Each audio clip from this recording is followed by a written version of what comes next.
In the year of 1932, Australia, like much of the world, was still caught in the grip of the Great Depression. Across the continent, returned soldiers from the First World War were trying to build new lives, many of them turning to farming in remote districts like Campion. But life on the frontier was never easy, and as they plowed the dry soil and waited for the rains, they discovered that their greatest challenge would not be drought or market prices, but emus. Tens of thousands of them. Each year, after their nesting season, emus would migrate from the arid interior toward the coast in search of food and water.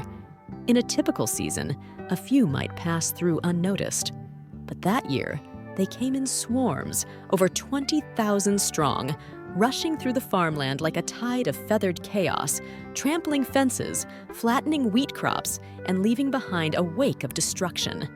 The damage was real and relentless, and for struggling farmers, it felt like a new kind of war.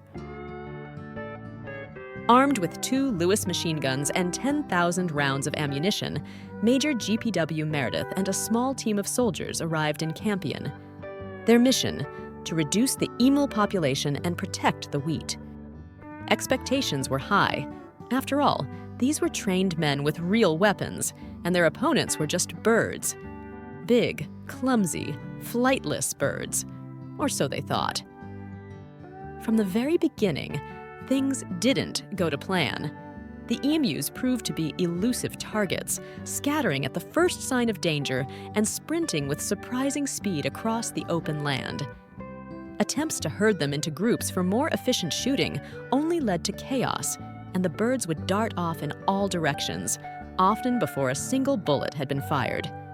The soldiers quickly learned that the emus were not only fast, but also remarkably good at avoiding gunfire. If you enjoy these kinds of stories, don't forget to leave a like and subscribe to the channel. It helps us so much to keep bringing this type of content. Now, let's head back.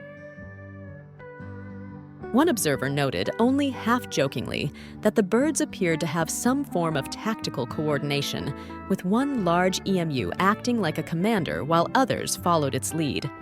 On one occasion, the soldiers tried to mount the machine gun on a truck, hoping to chase the birds down, but the vehicle couldn't handle the rough terrain and kept breaking down, while the emus outran it with ease. After several days, thousands of bullets had been fired with only a few hundred birds killed. The rest simply vanished back into the bush, unscathed and apparently unimpressed. Public reaction was swift and unforgiving. The press ridiculed the effort, politicians raised questions in Parliament, and headlines mocked the government's inability to defeat what was, in essence, a flock of large birds. A second campaign was launched later that month with slightly more success, as the soldiers refined their tactics and avoided earlier mistakes. Over the course of a few days, a few thousand birds were killed, yet the scale of the problem remained daunting. The emus were simply too many, too fast, and too dispersed. Major Meredith later remarked with a mix of frustration and admiration, "If we had a military division with the bullet-carrying capacity of these birds, it would face any army in the world." His words, though spoken in jest, captured the surreal nature of the campaign. It had become increasingly clear. This was not a war that could be won with machine guns. By the end of December 1932, the operation was quietly called off.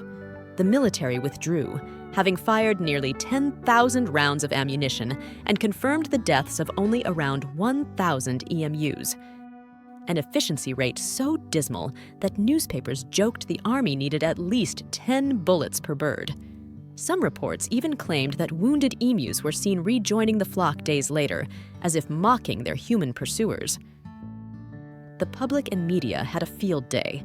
Cartoons depicted emus as generals leading victorious bird battalions, while editorialists questioned the wisdom of using military resources against wildlife. Farmers, meanwhile, were left with their ruined crops and trampled fences, still battling a foe that refused to be conquered. In the aftermath, the government refused further military involvement. Suggestions to escalate the campaign were firmly denied, and officials instead offered bounties for emu scalps, which proved marginally more effective as local farmers armed themselves and hunted the birds on their own terms. Even then, the emu population remained robust, undeterred, and perhaps emboldened. The so-called Emu War faded into history, never officially recognized as a conflict, but forever remembered as one of the strangest military endeavors of the 20th century. It left no human casualties, no peace treaty, and no clear victor. Unless, of course, you count the emus.